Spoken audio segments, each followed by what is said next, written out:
What does it mean if you say that your husband is the man of the house? This is kind of a part two to the gender roles discussion that we talked about in, I think it was the episode before last, in episode 198. What does that mean if you believe that there are differences between the genders? You want to honor your femininity, or, for my male listeners, honor your masculinity or your femininity. We are an open-minded, whatever. Listen, whatever you want to do, I don't care. But for the small percentage of my listeners who are moms, who are women, as we know, this podcast is mostly listened to by like 22, 23-year-old men, Marines, things like that. But for those of you who are listeners who are women, so what does that mean? To believe that it means something, and it maybe even means something really important and sacred, to be a woman, to be a mother, to be a wife, all of that. But also to be a girl boss. I'm not going to have the foundation of my life be podcast bro fetish theology. That these guys who sit on their podcasts, always religious podcasts, and they're like concocting this worldview that is not how this faith is practiced like anywhere else on earth. But they're just, making it up with their fellow podcast bros. And then they posit it as if they are speaking in universal, infallible truth, when the worldview that they propose really was only possible in the past 150 years or so.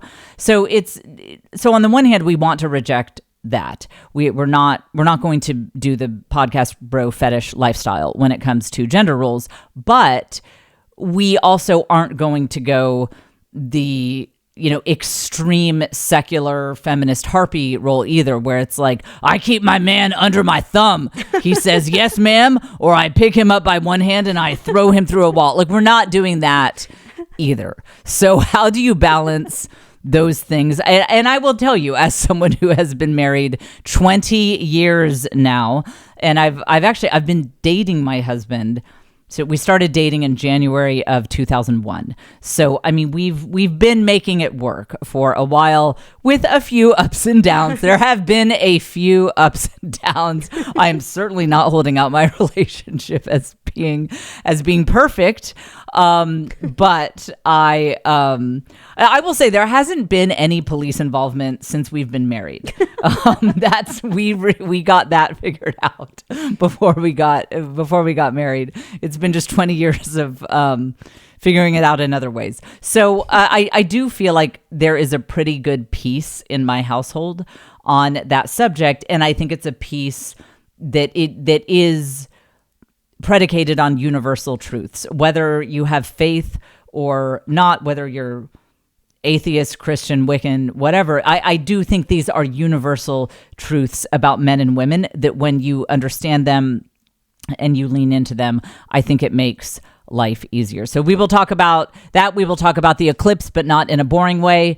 And we will also, I have a little bit of encouragement to entrepreneurs, people with side hustles, things like that. So it's going to be a great episode. As usual, we always get to the main topic in the second half of the show. The first half is where we talk about those intro topics. And welcome to the Jen Fulwiler Show. This is the podcast where you learn the art of the village hustle. That's being a hot girl boss, or hot boy boss who knows that love and family and community are the foundation of all true success. My name is Jen. I am a best-selling author, stand-up comic, and mom of 6. Our lovely producer is Caitlin White. You should hit the applause sound effect. Yeah, Caitlin White. You can work with her at catgstudios.com. That is cat with a K. She's currently in a wait list situation, but she's going to put a wait list up at some point. You can get on it, contact her. She does social media management, video editing, basically all the fabulous things she does for me. She is willing to take on a few clients as well. She is maxed out on clients right now, but you can get on her wait list, catgstudios.com. That's cat with a K. And then, of course, the Patreon. The Patreon is just nothing but excellence. There are 2 different levels, the Village Hustle level and then the After Party level. And you can check all that out at patreon.com/thisisjen, and all of those links are in the show notes wherever you watch this podcast or listen to this podcast, there's always the show notes somewhere in the app that you are currently on, and you can find them. And that anytime I give out a link, it is probably in the show notes unless I forgot. Okay. Let us begin. I apologize to Kate Middleton. I said authoritatively that, yeah, I'm a horrible person. How about not shoot off my mouth and have horrible repercussions for it challenge on this podcast, level impossible. I apologize. I said that she was probably out having plastic surgery done.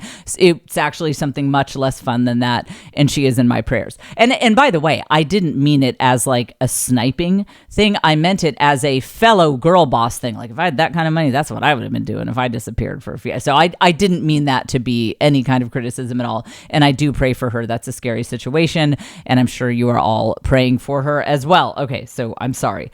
Now, next. Are you aware that on April 8th, there is going to be a massive eclipse, a totality, complete eclipse? So would you say that most people are aware of this, Caitlin? I would think so. Yeah. People are supposed to be traveling. Yes. Okay. So now we are in the path of totality. Does that make us special? Does that make us better than you? Well, a little bit, but I mean, listen, what are the odds that, to be path of totality? And I'm a big astronomy nerd. It's very exciting. And I can't remember if I've told you guys this or not. I definitely said it on the Village Hustle Patreon, but I don't know if I've said it here. You guys don't understand how much my astrology, numerology hippie friends are losing their minds about the fact that my son turns 11, because they're into like 11, like it's two parallel lines. They're into that. That means something. My son turns 11 on the day of the eclipse, and we are in the path of totality. I mean, this is the kid who independently on his own has started wearing full suits with ties to school. He taught himself how to tie a tie from YouTube videos. We didn't teach him. He taught himself. I don't get up with him and get him dressed. At least on the days he's worn a suit, he gets up on his own, makes sure that his suit is ready, and shows up to the 5th grade. He's not in a private school. This is a public school. He can wear whatever he wants. He could wear gym shirts and a tank top, and he is wearing full suits to school. He said that when he walked in the first day they elected him president, there weren't even elections going on in the 5th grade. They just saw his suit and decided that he should rule over them. So I think just accept now, this kid is going to be a world leader. He just is. I mean, with turning 11/11 on the eclipse and all, I mean, come on. It's clearly his destiny. Yeah. He is also, this is kind of funny. I don't know what's wrong with this family. Okay, I'll start by saying that. I don't know what's wrong with this family.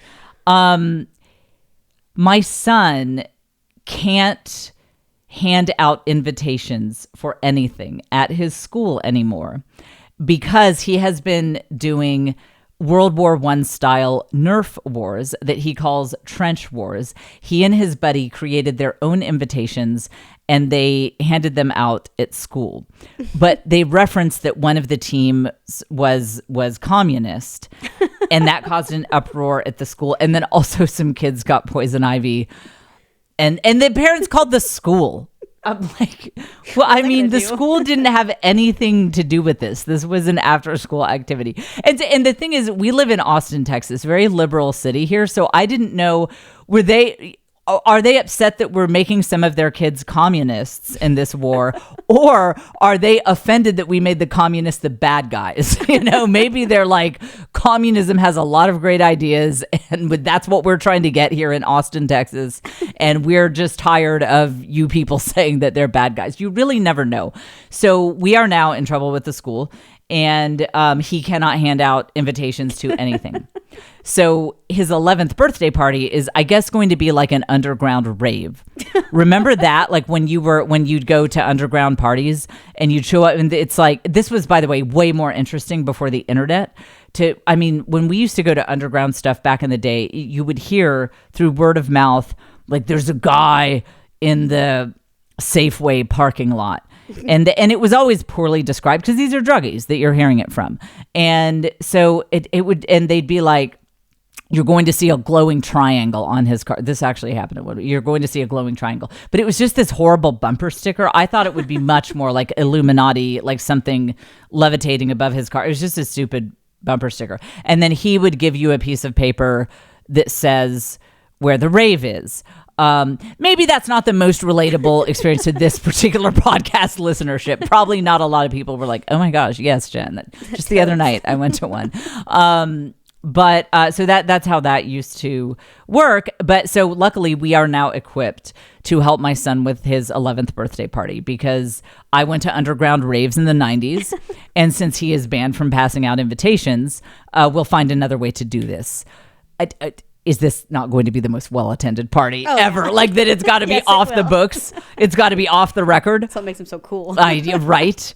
And I haven't forgotten that we're talking about the eclipse, but if I could just say one more thing. It's funny. So another one of my kids is banned from the Scholastic Book Fair. What? Yeah. I didn't tell you that. Yeah. His sister, who's next she's one kid above him in the birth order. She's banned from the Scholastic Book Fair because there was some of her friends were putting something in her hoodie and there was confusion. What's frustrating is I do think that she was falsely accused. And one of the reasons I kind of know she's telling the truth is she really, really wanted them to pull up the closed camera, whatever, the security camera footage. She's like, please, I beg you, pull up the security camera footage. I didn't do that. That was someone, blah, blah, blah. But they wouldn't do it. And they accused her of stealing. But the most delicious part of this particular child being banned from the Scholastic Book Fair is that her middle name is Scholastica. So it's amazing. Pamela Scholastica is banned from the Scholastic Book Fair. Now, talk amongst yourselves about what is wrong with our family. I'm banned from the largest hematology office in Texas. My son is banned from handing out invitations at school, and my daughter is banned from the Scholastic Book Fair. I mean, at some point, you do have to wonder if the problem is you. You know what I mean? I feel like a victim in all three of these situations, but when there is a trend, you do have to kind of acknowledge pattern recognition at this. You have to have some pattern recognition at this point. So the eclipse. So numerology people are like losing their minds that my son turns 11 and is in the path of totality. I've been hitting up the school. I'm like, I'm taking him out of school if you guys aren't letting them outside to see the eclipse. Like, can you imagine? This is a once in a lifetime thing. I mean, in our lifetime, all of it, including my young children, I don't think they'll ever be in the path of totality for a solar eclipse again. So they are not going to be sitting in school classrooms. That's for sure. But here's something that I hope blows your mind if you've never thought about this with the eclipse. And it's something that makes me say, I am calling all atheists to knock it off on April 8th. April 8th, it's time to believe in God. Here's why. Think about what is about to happen with this eclipse. The moon will move directly in front of the sun. What are the odds that our moon would appear to be perfectly the exact same size as the sun? What, you guys are math people. What are the odds of that? The moon is 400 times smaller than the sun, but the sun is 400 times further away. That's God. How is that not God? I mean, come on. That is a little beyond coincidence. Doesn't it seem like there is some intelligence out there that is just trying to make life cool for us? Doesn't it kind of seem that way? Come on. You have to admit that. Caitlin, pull up the picture of the useless Mars eclipse. This is what look, that's just sad. jfonyoutube.com. If you want to see something really sad, jfonyoutube.com. This is the saddest eclipse I've ever seen. Yeah. Mars's little blob of a moon going in front of the sun. So that's in this picture, for those of you who are not looking it up on YouTube and because you just don't care about my life and career. Imagine a picture of an orange ball with a black blob in the center of it. Well, I didn't make a good pitch of why you'd ever watch my YouTube channel. Okay, look, I have on some great drugstore lashes. That's another reason to look it up. Also, I have 2 injured fingers, both from beauty. Did you notice that? Okay. Well, were you wondering? Yeah. Okay, so pause on the eclipse subject. No, not you pause, Caitlin. Just me pause my mouth. No, you guys pause. Everybody just pause. I'm not drinking in this episode. I swear I'm stone cold sober. This is like how my brain actually works. Okay. We're just pausing on the eclipse subject. Okay. So my left index finger is taped up because I get the type of nail manicure that is like they put these titanium nails of steel on you because I'm a spaz and I'll break my nails all the time. They are very strong, but they're almost too strong. And I was at the airport and I've gained a little weight again because I can't hold it together for very long. And I'm a food addict. Listen to my food addiction episodes. I mean, I'm nowhere close to all the weight I lost a long time ago, but I've gained weight. Like for my skinny jeans it's the can of biscuit dough situation again. So I was trying to button my jeans with this, Play-Doh spilling out over the container situation. And I had to really dig one of my fingers in there and my nail broke, but it pushed my regular nail with it and it ripped it in half. It ripped my regular nail in half. So then I had blood oozing from the crack of the nail while I was trying to get my fat stuffed into my skinny jeans. I wouldn't say that was the apex of my life on this earth. I wouldn't say that was a good day for me. And then this actually just happened, the one on my ring finger. So my daughter, the same one who's banned from the Scholastic Book Fair, she is also the one that if she wants something, she's going to get it. She's going to wear you down. And I know parents are out there like, well, personally, I would just teach no, you wouldn't.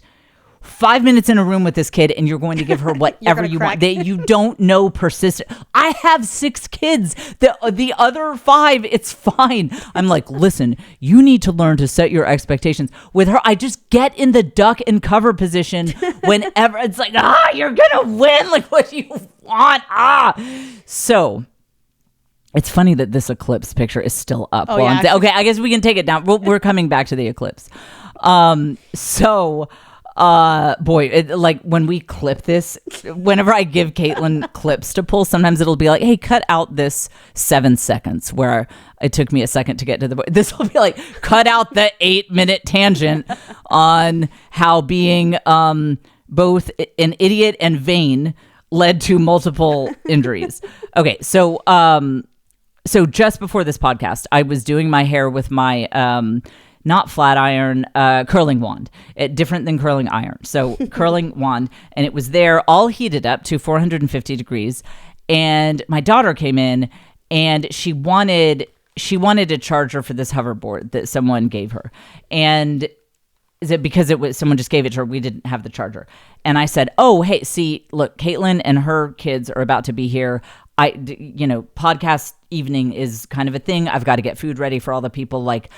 We just can't get a charger today. Who did I think I was talking to? Like that I'm just going to say, oh, we can't get a charger because she wants one. So she is haranguing me. She comes back in with her phone. She's like, look, these are the following apps. So Shipt, DoorDash, and Postmates and like all these places deliver. And if I sign up for a free trial that I can cancel later, then we can get it without the delivery fee. And you're really only paying 10% more than if we went. And I was like, while I turned to be like, can you talk to your father about this? Like, why do we even have a 2-parent household if I have to deal with this? I put my left hand down on the 450-degree curling wand. So that is what this injury is. So I love how I'm sitting here like telling you guys how to live your lives when like I have multiple fingers on one hand out of commission. And so that's really jfonyoutube.com, why you should subscribe to my channel and watch the podcast there, so that next time I'm like, I'm right about everything, you guys need to live your lives like I do. If I have a new hook arm and an eye patch, you won't know if you're only listening on audio. Right? Because I can sound authoritative with my voice. I did talk radio 2 hours a day every weekday for years. I know how to sound authoritative. And so if you're not watching the YouTube channel, you might not know what a disaster I'm being. Also with my weight gain trend. For those of you who hate listen, what if I am sitting there getting fat on YouTube and I'm just looking like a blob? We have established when other people gain weight, it's sexy. When I gain weight, I turn into a sack of potatoes. It gets very unsexy very quickly. And you guys could be missing an opportunity to feel superior to me if this weight gain continues. So that is the best pitch I possibly have for subscribing to my YouTube channel. And yes, you can see my injured fingers. Now, put that horrible Mars eclipse picture up. Look at how lame this is. Basically every other planet, everyone, I don't mean in our solar system. I mean in the universe. How many, Caitlin, Google how many planets are in the universe. I mean, it's like, I don't think we have a word for it. It's more, I mean, a trillion. It's like 100 trillion. It's a billion trillion. It's like you can't even imagine how many planets are in the universe. Over 700 quintillion. Quintillion! Quintillion! Explain that, atheists. Listen, 700 quintillion planets. I was just about to come up with that. Yeah, right. In the universe. Oh, and I'm going to trot that out on this podcast all the time now. And I'll act like I've always known it. Like, well, I mean, obviously there are 700 quintillion planets, you know. Listen, they all have eclipses that are worse than ours. If you were to stack rank the eclipses of rank them from 1 to 700 quintillion, because that's how many planets there are in the universe. You know, some poor schmo planet, probably Mars, frankly, if you look at this, some poor planet out there, they're the 700 quintillionth in the ranking. But we're number 1 because we have a moon that appears to be the exact shape, the exact size of the sun. Think of what are the odds? What are the odds that some random moon is, first of all, perfectly spherical? Not all of them are. Some of them are just asteroids that they're calling a moon because they're trying to keep up with us, with planet Earth, and they can't. Like Mars, that's an asteroid that's just in your field of gravity. It's so sad that would even be called an eclipse. This little blob. It's like a child tried to draw a circle. Yeah. Yeah, it's like someone spit a loogie on, you know, that's yes. It's so lame. But because our perfectly spherical moon is 400 times smaller, but 400 times closer than the sun, if you've ever watched an eclipse, hopefully with your eclipse glasses, you see the overlap is perfect. It's perfect. We're number 1. Number 1 of how many, Caitlin? 700 quintillion. We're number 1 of 700 quintillion in terms of eclipse. So I say again to the atheists, what are the odds of that? And doesn't it seem like God is kind of trying to entertain us? I mean, doesn't it? Like, it's just so, it's so perfect. And this is one of the ways that you can find God. Take that hideous quote unquote eclipse off of my YouTube. We can't sully my YouTube with that image anymore. It's just going to be very troubling to both of my viewers. So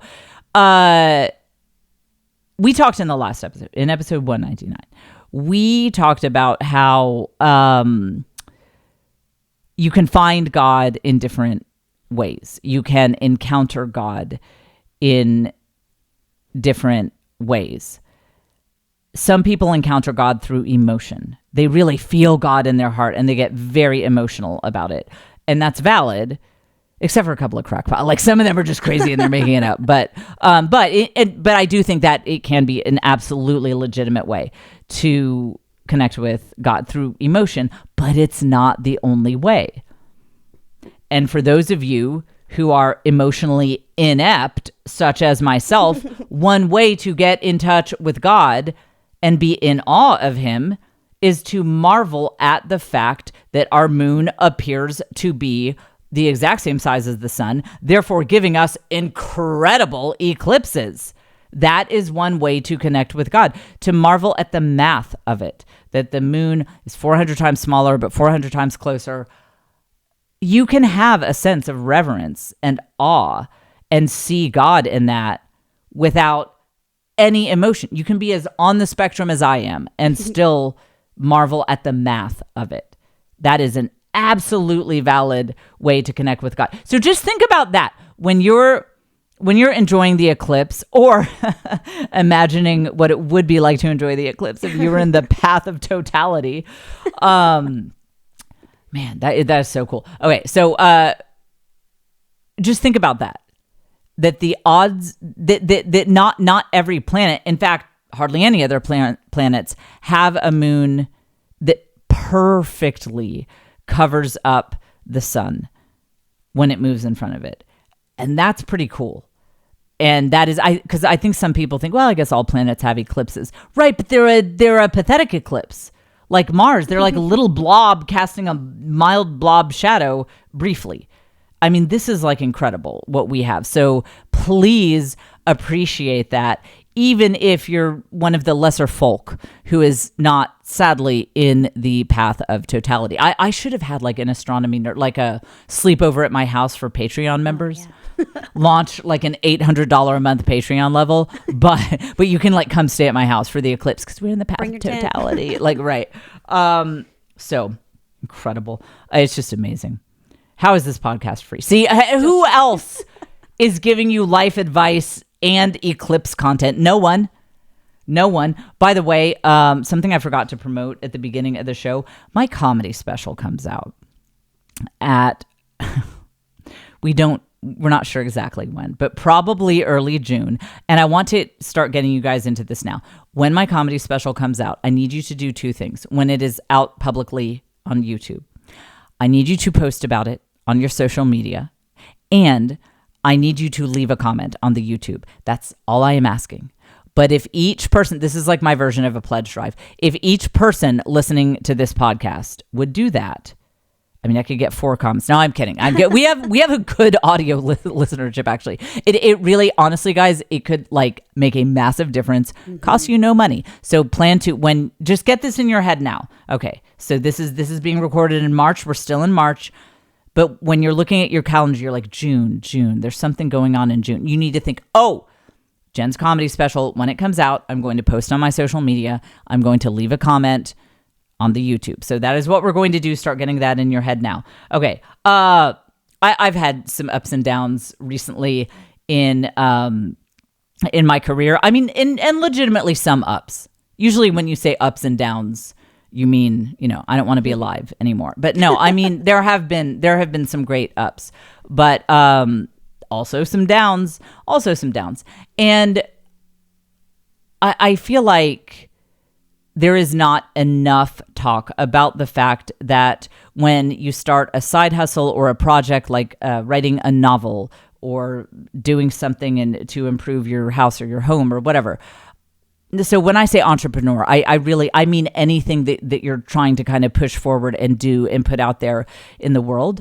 There is not enough talk about the fact that it's mostly feeling like you're failing. I mean, like the majority of the time. And I guess, you know what? Some people do talk about that. But I think sometimes when people have faith in God, perhaps inspired by the eclipse, they're like, Jen is so right. I'm not an atheist anymore. Perhaps, I think for people of faith, I have noticed that you think that if God is calling you to do something, that it will therefore be easy, that God is going to open up all the doors and, just pave the path for you. And nothing could be further from the truth. I'm starting to think when God calls you to do something, it's really more about who you have to become to be the person who could have done it. It's probably not going to work out, guys. I've had a rough week. It's probably not going to work out. But listen, but sometimes I think God inspires us with these things because we need to become the person who could have done it. And that's actually where all the value is. So let's say you dream of writing a novel and you just think that God has called you, like it's going to be a bestseller. Like you are going to be the next Dean Koontz. Like it's going to be 50 Shades of Grey numbers on this novel. And then the way life normally works out is your expectations are crushed horribly by that.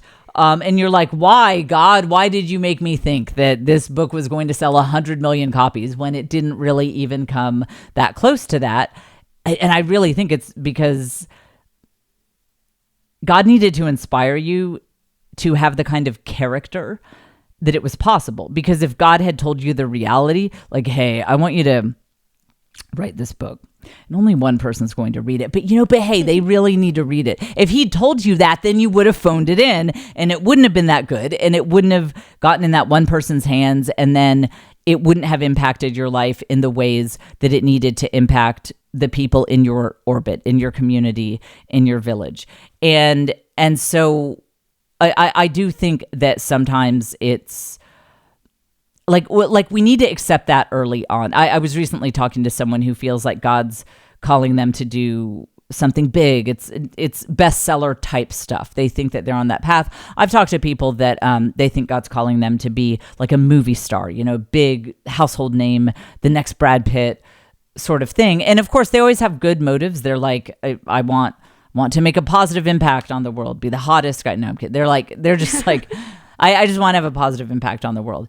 And I think it's so important to step into it with kind of be aware of two sides of the same coin. On the one hand, hey, I am actually a big believer that anything is possible. If you tell me that you think that God is calling you to be a massive household name international movie star, I'm going to be the person who's like, that's legit. I think he is. I think that's your plan. Remember me when you're famous. I mean, I am delusional. There's nothing that sounds crazy to me. I'm like, yeah, I think that's absolutely going to happen. But I also think that you need to embrace early on that this whole call is about being the person who could have done it, and then let God decide whether you will actually get the results you want. So think about it. I'm let's use the entertainment industry as an example because I'm around people in that industry. And what I've noticed is that the people who, they feel some call, they're like, I'm called to be this, big thing. When that's all they're focused on, when they have setbacks, they turn to cocaine. They really it's kind of, that's how substance abuse gets into it. They start to get into a party lifestyle to relieve their stress. And I've often thought, ironically, if you guys would kind of let go of the results, but work on being the person who could achieve those results. Like, I'm doing all the right things. I'm that guy. I'm putting myself in the right rooms. I am having that work ethic, that sort of thing. But then say, look, the results are up to God, but I'm going to do all those things that would put me in a position that if God wanted to open that door, he could. it just brings you so much more peace, and you just become a better version of yourself. Sometimes I think that that is almost like the reason that God gives us our goals and dreams. Does that make sense? That it's like, it's actually maybe sometimes, like maybe it's not at all about the finished product. Maybe it's about the way that you need to transform to be the truest, most exciting, interesting, alive version of you. Because think about it. If the call that is on your heart is to write the great American novel, like just the best novel that anyone has ever seen. It's just like mind-blowing, epic novel. Like maybe a 3-part series, 900 pages each. So the person that you would have to be to write that 900 page, so 2,700 page series, the person that you would have to be to accomplish that is a different person than if God called you to be like a gold medal Olympic snowboarder. That would require just a whole different lifestyle, mindset. The actions you're taking are different. The rooms that you're putting yourself in are different. And sometimes I think that God gives us these goals because it's like, that's just how you need to develop. So let's say the girl who's called to win the gold medal in snowboarding, let's say she wins the gold medal. I think God's up there like, look, it's a piece of metal. Like, who cares? Like, this doesn't, it's a cool accomplishment, but it's really about who you became to get there. That, you stopped hanging out with the toxic people. You stopped doing drugs. You started working out. You started having a positive mindset. And think about, for that gal who turned herself into the Olympic snowboarder, think about all the positive changes that would have come into her friends and family's lives, or kids if she has kids, from being that elevated version of herself. Again, same thing with the novelist. In order to get that done, you have to stop slacking. You have to get out of victim mentality. You have to stop making excuses. I mean, like with the books I wrote, I got a lot of criticism for how seriously I took my writing, having all these babies. I'd be pregnant, I'd have a baby, I had 6 babies in 8 years. So I had a lot of little kids underfoot while I was writing this book. And again, this was in the mean streets of the blogging world, when it was just all of it. It was just a knitting circle of mentally ill people. I mean, imagine like a circle of deeply deranged homeless people throwing feces at each other. That was the 2010 religious blog world. It was so insane. It was absolutely crazy. And so I got caught up in that. And that's why I thought, like, I'm a bad mom for writing a chapter while the kids are asleep. Like, just absolute insanity. But what all of those people were missing, was like any shred of sanity, but also that in order to get that done, I had to elevate. I had to elevate my whole personality. I had to stop whining. I had to stop making excuses. I had to stop blaming other people. I had to, God forbid, like wake up a little earlier. I'm not talking about 5 a.m. ice bath. I'm talking about wake up 20 minutes earlier so that I could just think through my day before all the kids started screaming at once. I had to like make sure that, the lunch plan was set. Like the box of family-sized goldfish would be on the center of the table for when, they got hungry. And it forced me to be a better version of myself in the way that I needed to level up. So I think that this is kind of a sort of a new way for the person of faith to think about goals. If you think that God is calling you to some great thing, you're supposed to be the next astronaut to walk on the moon, go for it. I believe you can do it. I believe it's a legit call. I believe it's going to happen. Go for it. But also accept that you've gotten the value out of this mission, even if, let's say, you mouth off on your podcast and get banned from NASA. Crazier things have happened. And so it doesn't happen because you just do a thought exercise. Like, what if I showed up with, okay, so whatever, we don't need to review that again. So let's say the dream of seeing your hematologist or going to the moon, it's snatched away from you by a simple misunderstanding from you shooting off your mouth on your podcast. But you can know that you got the value out of following that dream because you became the person who could do it. You are the person who is being dragged away from NASA headquarters by the cops because of the restraining order. But you are that elevated version. Like you're the guy, you're the gal who could have done it. You know all the science. You did all the training. You know, you got yourself in physical shape to do it. You moved to Houston. You made the right connections. And so you can really take comfort in the fact that, okay, God didn't exactly open the door to make that actual result part of my life, but it's all good. Like I got the value out of it because I became the person who could have done it. And honestly, that was probably God's goal all along. So take comfort. And that, man, oh God, it's so hard. I was telling my friend who's an entrepreneur. Being an entrepreneur is 10% hustle, 10% grinding, and 80% scrolling Instagram to see what else you should have done with your life. You're like, I should be flipping houses. Like, I should be creating ASMR videos, you know, like why did I get myself into this? Like I should have a travel lifestyle. Like, oh, that's what being an entrepreneur is about. I was thinking that last night because I had a bad day career wise. And I was like, I should have done ASMR videos. That's right. I should have done ASMR. Do you know what those are? Those are, they're, you know, it's the sound. I can't stand it. Really? I love them because it'll be like, I've often thought about like I should do ASMR videos with the sound effects as you go through your routine. I'm taking it would be like, that's so funny. Caitlin hates ASMR. Okay, you can't. Okay. So, but Caitlin, mine would be like, I wake up in the morning and I turn off my alarm. Look, here's the click of me turning off my alarm. See? That's ASMR. Not so bad. And then I'm like, it's too early. Why do I have to get up at 10 a.m.? I can't do this. And then I don't know, what could this be? Like, then I put my glasses away. Look, this is what I should have done with my life. I can commiserate on that. Yeah.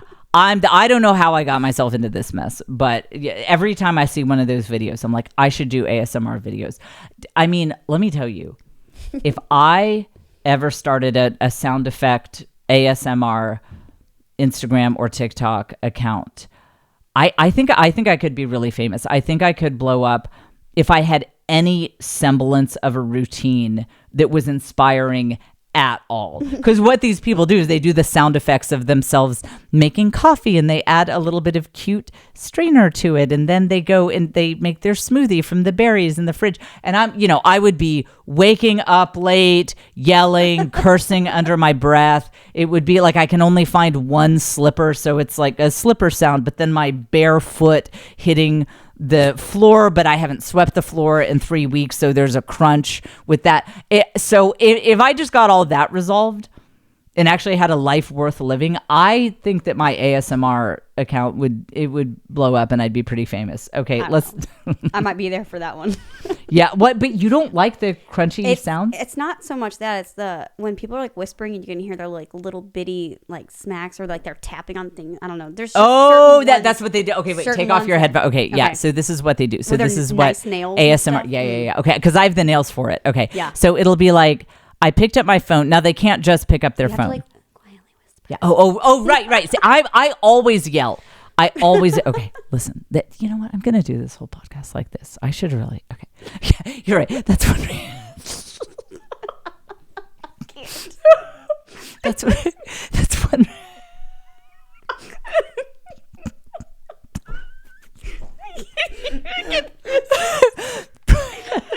probably the primary reason that I couldn't have an ASMR TikTok is because I am incapable of not yelling. I only speak in a yelling voice. And ASMR people always talk in this voice. And they're like, I picked up my phone. That's what they do, right? And I'm like, I picked up my phone and was like, why, God? And it's like, it just doesn't have the same vibe at all. It just doesn't, no, it doesn't work. So we can scratch that off the list of things that I should be doing. But man, I'll tell you, every time I see like people flipping houses on Instagram, I'm like, well, that's what I should have done. Just because I injured myself twice with my beauty routine doesn't mean that I can't take a house and completely gut it and make it look like something from, Joanna Gaines. Okay, but seriously, now we're going to get to the main topic. It's dead serious now on this podcast. Okay, gender roles. So in the last episode, we talked about kind of women's work and the fact that people associate, like that our society thinks that there is only one love language for how you love your kids. And it's basically acts of service in the domestic realm. So if you were to say, hey, I'm a mom, but I'm not really into cooking or cleaning or whatever, people would be like, ooh, well, we're on the phone with CPS right now. We actually have them on speakerphone and they're headed over, because our stupid society thinks that is the only valid love language for a woman to connect with her kids. So let me start off with a reminder that just because our society thinks that there is only one valid love language for women to love their kids does not mean it's true. If you are not into cleaning, it doesn't mean that you don't love your kids. You don't have to cosplay being the downstairs help on Downton Abbey to be a good mom. There are plenty of other absolutely valid love languages for being a good mom. And frankly, those are the ones that women did for, the vast majority of human history. Because the other one is like the quality time in terms of like playing baby games with your kids. And I think that's great. Those really are very cute and sweet moments when you sit down and play blocks with a 2-year-old. It's a very precious moment. And I encourage people to do it.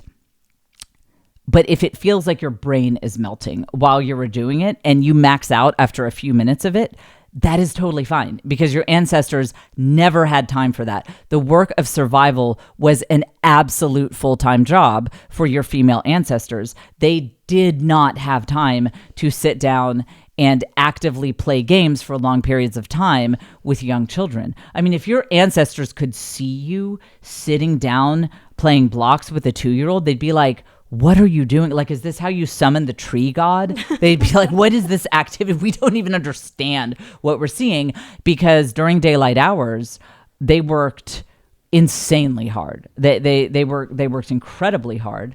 So we talked about that. So one of the things I want to build on to transition into relationships between the genders, how I interact with my husband, how the kind of male and female roles work in our house, is on the one hand, you do want to respect that there is a difference between men and women. That is my worldview. And I think anyone who's ever had kids is like, there's a difference between boys and girls. And you want to respect that. It just, even if you're an atheist, you don't have a Christian worldview or whatever, it just makes life easier when you go with a million years of human evolution as opposed to against it. It just makes life easier. And so in terms of gender roles, like household work, that sort of thing, here's something that is very interesting to consider. So we're going from astronomy. We're going from astronomy to human evolutionary history. How is it free? It's incredible. How is the podcast free? This is like great courses. The great courses that you can get, like, Harvard and Yale professors to tell you things. This is like the great courses, but if the professor had 3 mimosas before he started talking to you, and like he should be on 60 milligrams of Adderall and is not. That's what this podcast is. It's like the great courses after a 6-pack. That's what this podcast is. Okay, so this is going to blow your mind also. It's so much mind-blowing. Hit the this is going to blow. Prepare for your mind to be blown. Okay. So there are a lot of distinctions about like what has traditionally been women's, quote unquote, women's work, that we have very, very deep human understanding that things that are kind of domestic, related to clothing, the care of clothing, meal prep, turning animals from living, breathing beings into nuggets, that sort of thing. That tends to be the women's work, and then the men would go out, hunt, things that are kind of external to the home were seen as men's work. And then starting around like the 1950s, 60s, a lot of women started to feel like that was very demeaning.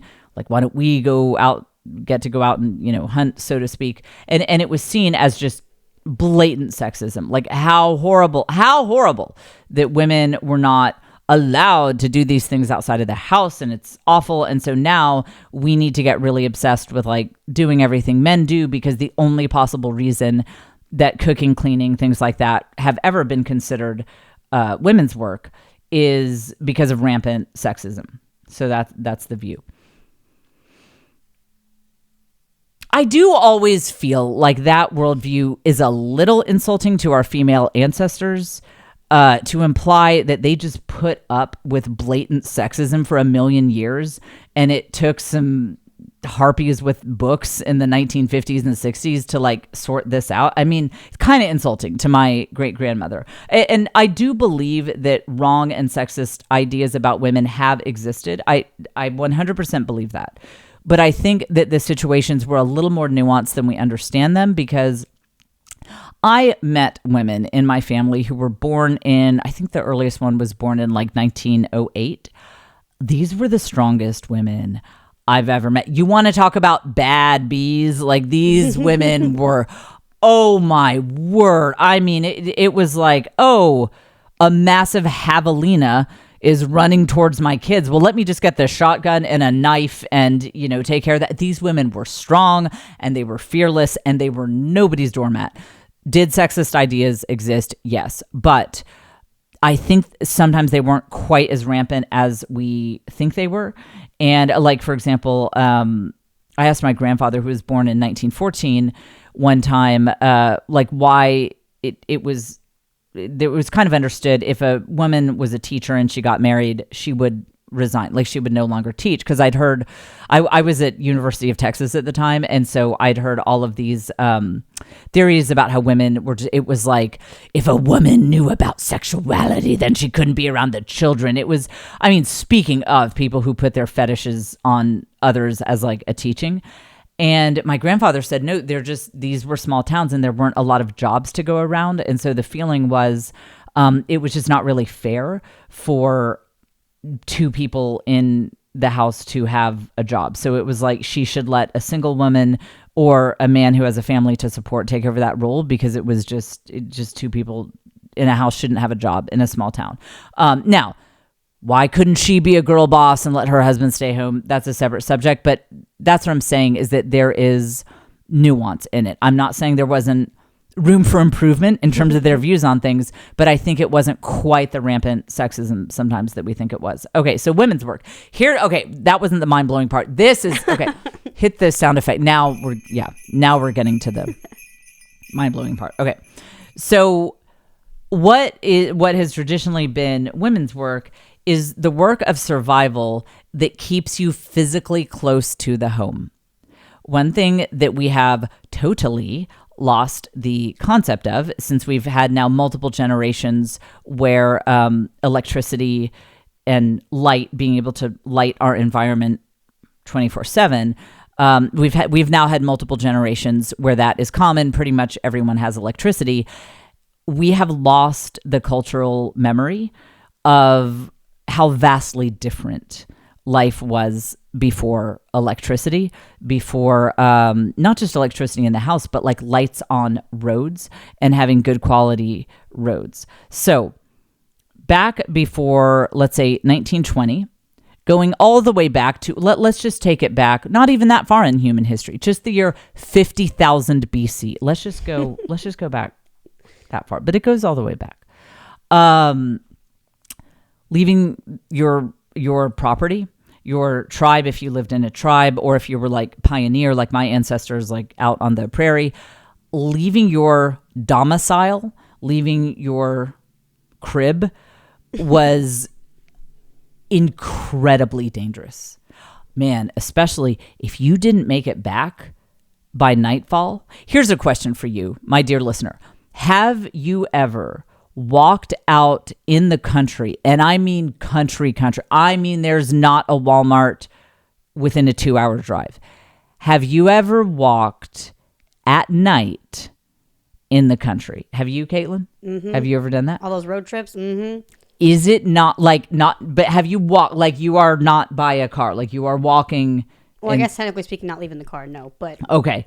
There's something about it. Mm-hmm. Driving is scary enough. Well, I was at this cousin of ours lives, it's my dad's cousin. She lives way out in the country. And a couple of years ago, we were out visiting her, and it was me and one of the kids. And we had gone for a walk, and she's way out, Texas countryside. And we got a little further away from the house than we intended. And we needed to walk back, but night fell. And my phone was basically out of battery. I couldn't use the phone light on it, and my kid didn't have a phone.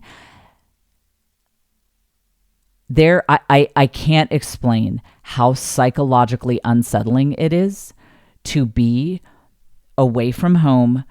And let me just say this bluntly, to not have a man with you, and to be walking alone in a country, like in the woods, a country type environment.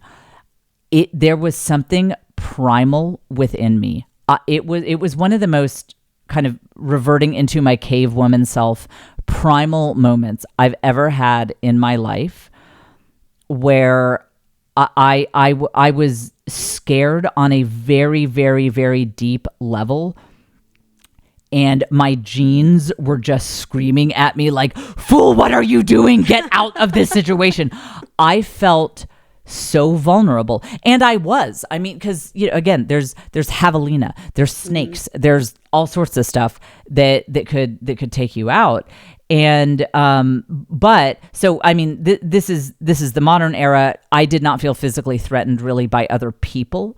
And I was trying to tell my cave woman instinct, like, look, it's Texas. We're actually, seriously, the next town over is called Ding Dong. That is the name of the town. You can look it up on a map at Ding Dong, Texas. And I was like, we're in Ding Dong. I mean, first of all, we're probably safe. But if we weren't, I mean, it'd be kind of funny to get killed I mean, wouldn't that be funny if, like, Jen, whose podcast you follow, if you had to tell your friend, like, I'm just so upset. Like, Jen died in Ding Dong. It's, there's just pray for, it's the Ding Dong era right now. So it would be a little bit funny. Even with all that, I felt unsafe down to my bones. It was a deeply unpleasant experience. And you can imagine this, even if you've never been through it. Imagine it's a wooded area. You cannot see any houses. You cannot see civilizations. And it is civilization. And it is so dark. If you put your hand in front of your face about, let's say, like 2 feet in front of your face, you can barely see it. You can kind of see it. There's stars, like if it's not a full moon, there's stars out, but you can barely see your hand. Like, that's how dark it is. And if it's a full moon, you can see, but then you're actually in more danger because a lot of the predator animals, like, they use the full moon to hunt. So you can see better. You're like, oh, good, it's a full moon. I can walk around better. But guess what? The predator animals can see you better too. So next time you hear about, like, women traditionally weren't allowed to work outside of their home because of, sexism, there was probably some sexism there, but you have to understand how much before, like, 1920, and that's in, like, probably the most modern cities in America. It might be more like 1950 in most areas of the world.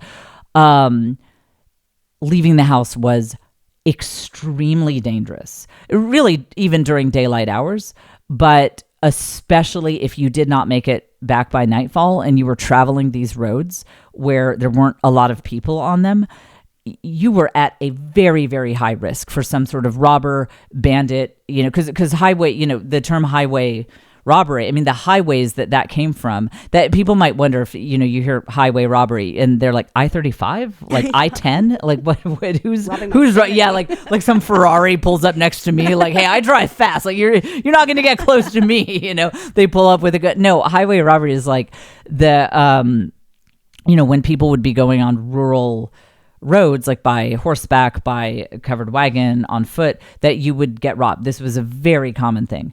And that's why, I mean, it was almost an act of suicide to be a woman alone traveling, let's say, from the town to where your house was. I mean, it would be like walking alone now through like a bad neighborhood, in like whatever the worst neighborhood it is in your town. You wouldn't walk around there as a woman. And that's why women didn't work out of the home, because traveling to and from the home was, in many cases, a deadly activity. And not that a lot of people actually died, but I think one of the reasons a lot of people didn't die is it was men and they stayed armed. I mean, they tended to have guns before guns, swords, like they would be armed. You would be a man who was armed and you were ready to fight. If you were traveling, you were ready to fight. And, so when you think about it, the work of like mending the clothes, washing the clothes, cooking, dismembering the animals. I don't even know what you call it, like cutting off the chicken's head and all that. I know it's so not for me. Oh, I would have died at 20 years old if I lived back in the day. But that is all work that can be done without leaving the safety of your property. And back then, like basically everything was rural. I mean, some people lived in cities, but the vast majority of the population lived in this kind of situation where to get from your house to the mercantile or whatever, you would have to travel on these empty roads. And even during the day, there was no one around. No one was coming to help you if some robber came after you. So, and even if you lived in the city, again, there's no 911. Still, you're still in trouble, just for different reasons if you don't make it back home by nightfall when you're living in a city. So, and notice the Galaxy Brain insights on this part. They don't stop. Listen, if you had a chart of how commonplace electricity was on roads and in the average home. So let's imagine a graph, okay? See, if you're not watching on YouTube, you're missing my hand moving. So I don't know why any of you people still listen on just audio. jfonyoutube.com to watch my bandaged hand moving. So, we have the chart is at 0, 0, 0. Nobody has electricity. Then, okay, a few people. So it starts going up. So it's a pretty straight line up. Once electricity started getting in any homes, it really spread and it went way up.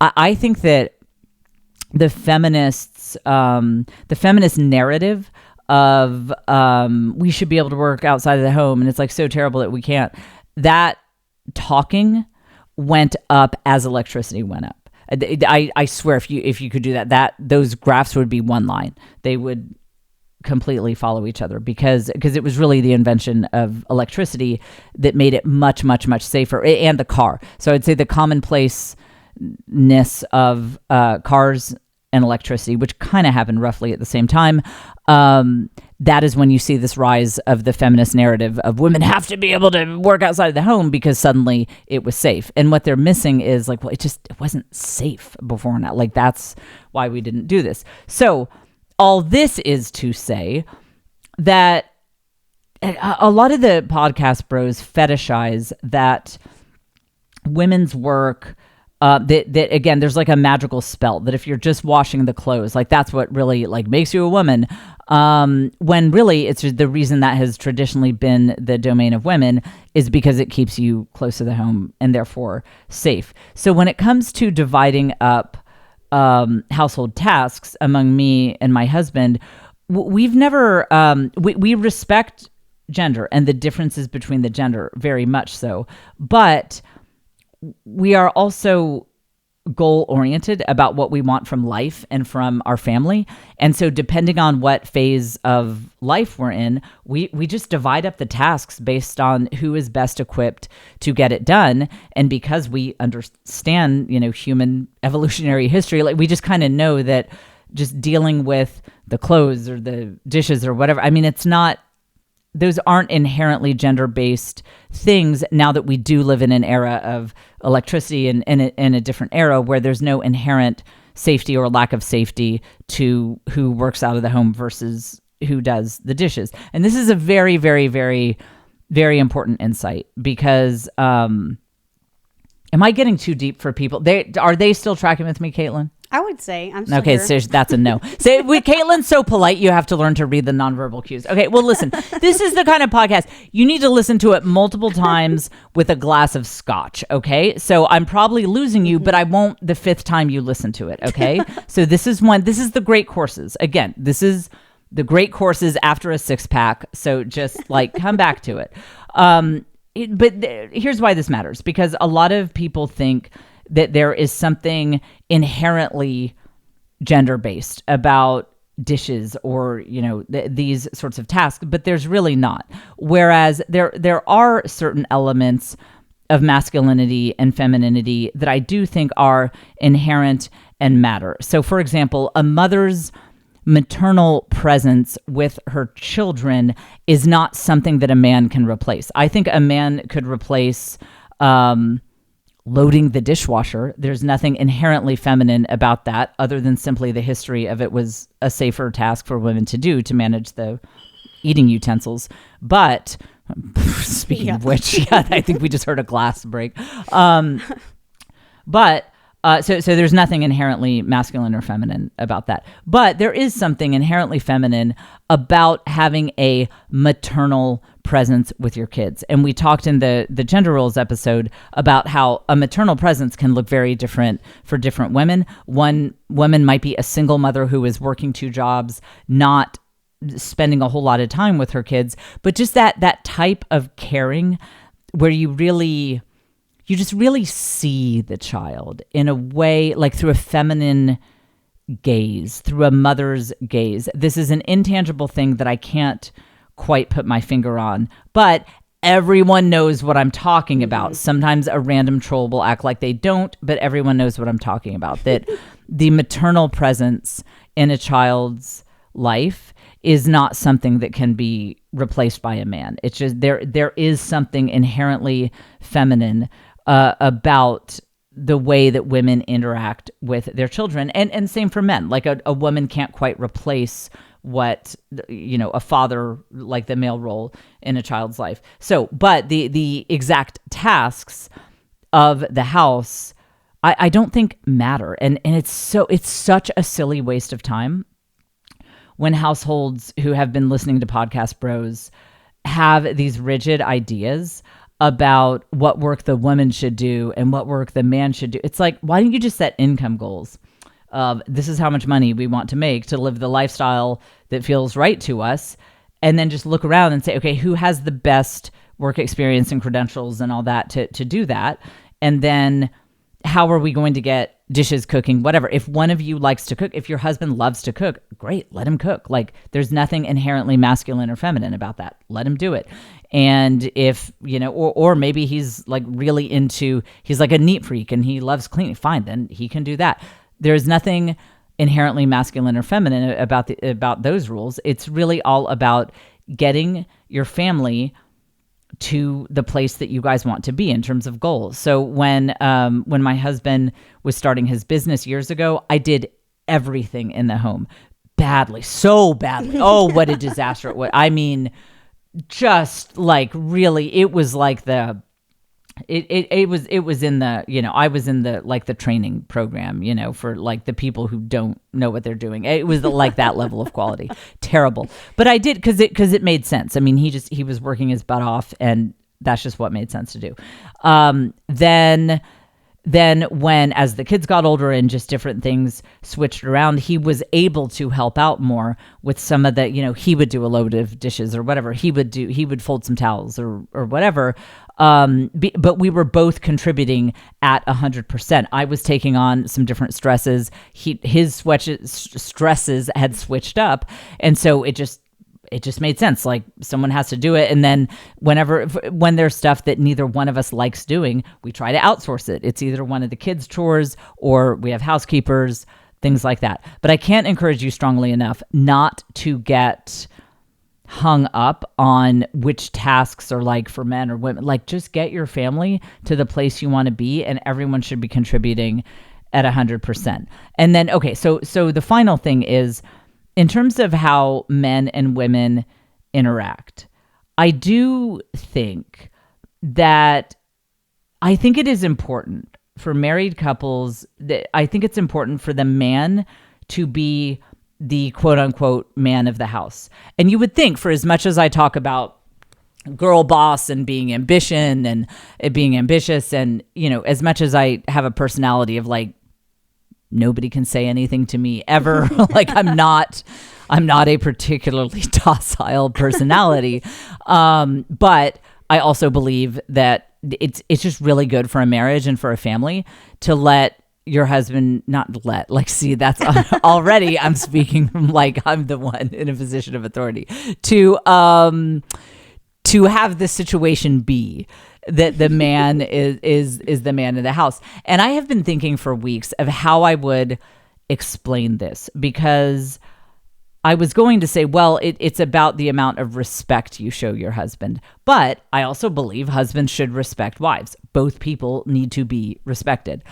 And I've toyed with how to explain the concept of being an empowered girl boss who lets her husband be. See, I keep saying it the wrong way. I've toyed with the concept of being, how to explain the idea of being an empowered girl boss whose husband is the head of the house. And I think it comes down to this. We're going back to evolutionary psychology again. Men in human history have always been seen as a little more expendable. A lot of what we, through our modern eyes, interpret as sexism is actually men being expendable, seen as expendable by society. So again, women not working outside of the home. Well, if you're talking about the year 1000 AD, it's like, yeah, if you were traveling to and from your home, you might be stabbed by a robber. So like, that's why the guys were working outside of the home, because no one cared if they got stabbed, but it would be a big tragedy if, lady got stabbed. And so a lot of times it's what people think is sexism in history is actually kind of the opposite of what they think the landscape was. But typically, the way at least Western society has often seen it is, if push comes to shove, and whatever decision you guys are making as a family comes down to any kind of violent situation where someone has to physically stand up for this family in a situation where their life is at stake, it's going to be the man. And this is like impossible for the modern mind to imagine, because we live in a time of such unprecedented peace. Yes, I know there are a lot of crazy things going on in the world, but compared to world history, it's like unfathomable how much peace there is. People have never been able to live around other human beings without constantly trying to kill each other. It is the entire story of human history. And so, for most of human history, physical threats to your family were the norm. That was a Tuesday that some rival tribe was going to come in and try to kill everyone and take your resources. And so I think the idea of a certain type of deferential attitude towards men is rooted in that, again, if let's say you lived in what is now modern day France in, the year 1000 AD. You're like, oh, life is amazing, isn't it? Only 10 of our closest relatives died this year. Just a little famine. We didn't have a plague. That was last year, but, but no, it's great. We have the Magna Carta, a lot of good things, going on around here. But, you're just making decisions with your spouse. You're like, oh, hey, we're serfs of this one lord, but, maybe we should move over and be serfs in the other lord's farm, and like work for him. And there's a real possibility that any major decision you made as a family could lead to death of someone. Because, if you move over to the other lord's farm and he did what most people did back in the day and was like, you know what I would love to do? I would love to attack and kill everyone in that other village, because I just feel like, and they'd find some reason, like, I feel like they're not representing the true faith, when it's really like, well, is it that or the massive chests of gold that the other lord that that he has, and so I see how this idea of just letting your husband have the final say in major decisions came about. And I see how it's even probably ingrained in our DNA, because it's like, yeah, if we decide to move over to this other place and be vassals of this other lord, and that lord goes to war, well, guess who's dying? It's not the woman, it's the man. And so I do think, as it seems like this is absolutely out on a limb and not at all connected to modern life, but I would just like to make the case that this very much does impact how the genders best relate in 2024, because it is wired into our DNA. This idea that men are a little more expendable, even if we don't think. I don't think that. I have sons. Like, I certainly don't think that, but that is how society has traditionally put men's lives at risk more than women's. I mean, this is like across multiple societies all throughout history. When it comes to a physical situation where death might be involved, it was always the men who were sent out to do that. And that is ingrained in us to a certain extent. And so when you guys are arguing about whether to go to Disney or Branson, Missouri for your family trip, like, look, there's probably not going to be an uprising where anyone's killed between these two. Well, Branson is, I mean, there, it's the deep South. I mean, we don't know. We can't be sure. But I do think it's deep in our genes that, let's just say something crazy happened, okay? Like, let's say all of our conspiracy theorist friends are right, and the New World Order is coming in. The Illuminati, they're coming in. They've targeted us. Like, that's what all my conspiracy theory friends are like. Man, the Illuminati, they're on me. And I'm like, well, I mean, you're a manager at Costco. Like, and no disrespect to that. That's a great job, but like, maybe the Illuminati. Do you think they might go after like the president? Or no? Okay, no, you. Okay, no, it's probably you. Yeah, you're right. So see, the four of you who listen to the end of this podcast, like, you always get the good stuff. So when you're making any kind of big decision, I think treating your husband as like the man of the house. It's about letting him have that sway, letting him have that kind of final veto power. And I do believe that it brings a certain harmony into your home because of your caveman genes that are like, look, if there is an uprising at Disney and war breaks out, we know who's going to be on the front lines. Like, it's not going to be the woman. It's going to be the man. And I don't even care if you're like, but I'm married to a musician and I think he probably wouldn't. Like, no, that is...